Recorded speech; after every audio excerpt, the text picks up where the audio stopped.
Тұрғыт министр мырзаны кездесуге шақырып, әйеліңіздің аузын жауып деп едім, ал сіз болса біржолата жауып тастапсыз дейді. Сол кезде министр, мен емес, оларды үйдің қызметшілері өлтірген дейді. Бұл өтірігіңізбен Фариданы алдауыңызға болады. Маған кішкене көмегіңіз керек болып тұр дейді. Әлгі сейіске айтсаңыз менімен жұмыс істесін деп.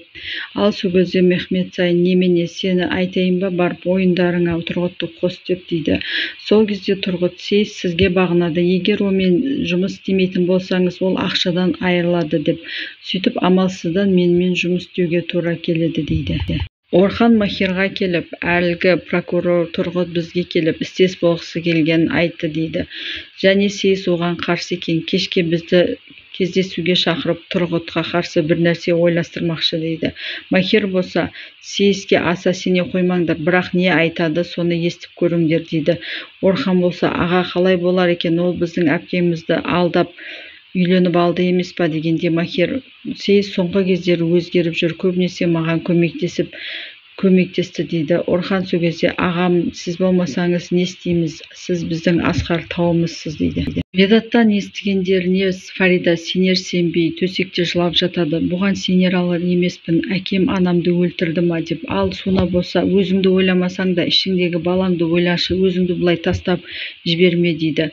Фарида, енді не істеймін, қалай өмір сүремін деп жылап жатқанда әкесі келіп, Фарида жан, не болды деп. Ал Суна болса, әкеңе еш нәрсе білдіртпе дейді. Сөйтіп әкесі Фариданың жаман екенін көріп, мен қазір дәрігер шақырып келемін деп кетіп қалады. Ведат үйге келгенде әпкесі оған ұрсып, сендер не істеп жүрсіңдер, бір әйел келді, Муаляның құрбысымын деп үйге кіргізгеннен басымнан ұрып есімнен тандырып кетті. Тұрсам Муаля жоқ екен дейді. Телефон шырылдап, Ведат тұтқаны алғанда белгім болады. Сенің сүйіктің менің қолымда, ал сенде маған қажет құрал бар дейді. Кешкі сағат 9-да Сарыер жағалауына кел. Сол кезде сен сүйіктіңді ал, мен өзіме керек пышағымды аламын дейді.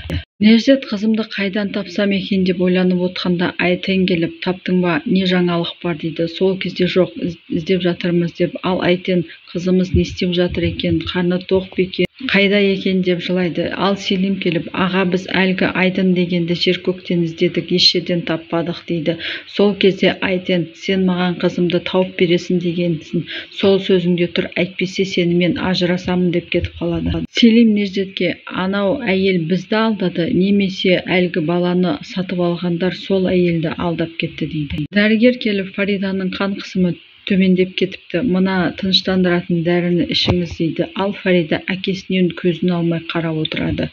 Мехмет Сайын Селимді қыспаққа алып, мен сені қалай көтерсем солай төменге лақтыра саламын дейді. Маған бүйтіп бос сөздермен келме, әлгілерді тез табыңдар дейді. Терезеден қарап отқан Фарида болса, Сунаға қарап, әкем өмірлік жарынан айырылған адамға еш ұқсамайды дейді. Ал Суна болса, Ведаттың айтып отырғаны рас па дегенде, Ведатқа сенбеуге ешқандай дәлел жоқ дейді.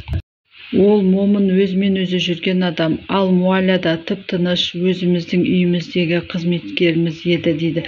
Олардың шешемді өлтіргеніне түк сенбеймін дейді. Ол кезде телефон шалып, Фарида, жүгір, телефон тұтқасын, тезірек ал, әкем келіп қалмасын дейді. Ведат хабарласып, Фарида ханым қайда, Муаляны алып кетіпті, оның орнына қылмыс құралын әкеп бер деп отыр дейді. Кешкі сағат 9-да Сарыер жағалауында кездесеміз деп жатқанда Мехмет Сайын мырза келіп, бұл кім деп сұрайды. Суна да, жай көңіл айтып жатқан ғой деп, әкел маған телефонды деп тұтқаны алып, бұл кім деп жатқанда Суна телефонның тетігін басып, ар жақтағы Ведат екенін білмей қалады Мехмет Сайын. Махир күзетшіге қарап, сенің көмегің керек болып тұр, сыртқа шығуым керек деген кезде күзетші, бұл аптада болмайды, өзің жаңа ғана жазалау камерасына шықтың дейді. Прокурордың назары сенде, бұл аптада тексеріс бітсін, келесі апта көре жатармыз дейді. Орхан қазір сейіс келіп, мен бас боламын, сендер аяқ боласың десе атып саламын дейді. Далиян күліп, ашу дұшпан ақыл дос, бұл әлемде барлығын ой мен сабырмен шешу керек дейді. Әйтпесе тоңқалаң асып өліп кетуі мүмкін деп. Мехмет Сайын Сунаға, сен қайта ғой, шаршаған шығарсың деген кезде, Суна, жоқ, шаршаған жоқпын, Фариданың жанында болам деп. Фарида да қалсын дейді. Ведат хабарласты, Муаляны алып кетіпті дейді. Оған қылмыс құралын әкеп бермесең, Муаляны бермейміз деп айырбастаймыз депті. Кешкі сағат 9-да Сарыер жағалауында кездесеміз депті дейді. Сені алғаш көргенімде сен ашушаң, шыдамсыз және ешкімге сенбейтін едің, бірақ екеуміз тіл табысып кеттік. Сенің маған ренжішіңді білемін, бірақ мен Илкнур үшін бәрін істеймін, оны ренжітпеймін және ренжіткен адамды да оңдырмаймын дейді. Ол кезде Далянаға да Сейістің сөзін құптап, Тұрғыт сондай батпақ сияқты тиген адамын төменге қарай тартып әкететін дейді. Сол уақытта Белгин Муаляны Ведатпен кездесуге алып келе жатады. Тұрғыт сайын өзінің бөлмесіне кіріп, Кереме ханымның суретін алып, құшақтап отырып жылайды. Үшеуі бірігіп жұмыс істейтіндеріне келісіп, ойланып толғанайық, сөйтіп не істейтінімізді шешейік деп Сейіс кетеді. Ол Ясиннен сенен түсініктеме аламыз деп, оны бір кабинетке қамап кетеді. Ол бұларың заңсыз деп қанша айқайлағанымен ешкім келіп есікті ашпайды. Аднан прокурор Селимге, Ясинге істеп жатқанымыз заңға қайшы деген кезде Селим, біздің істейтін тірліктеріміз көп, бірінші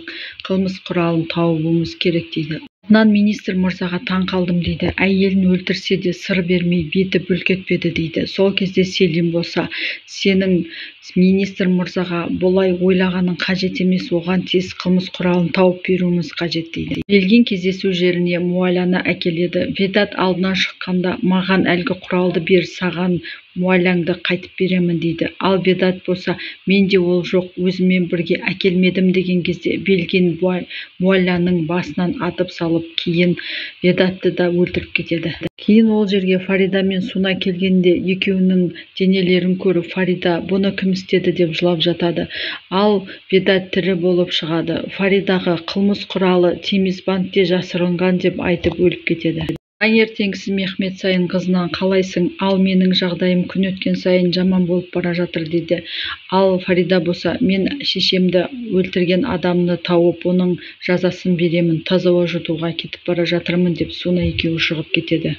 Ердал адвокат Исмайылдың қожалығына келіп Илкнурға, ертең Махирдің Сейіт Туракты өлтірген туралы соты болады, ал сен ол жерде куәлік беруге керексің дейді.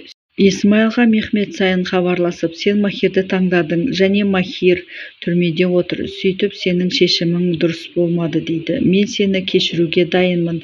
Тұрғыт қылмыс әлемімен біріктіріп жұмыс істемекші, сен соны қабылдайсың дейді. Әйтпесе сені жоқ қыламын дейді. Тұрғыт Неждетке келіп, сенің іздеп жүрген қызың менде дейді. Менің бір шартымды орындайсың, сосын саған қызыңды беремін деп. Қандай шарт деген кезде Мехмет сайын Шадоғлыны өлтір дейді.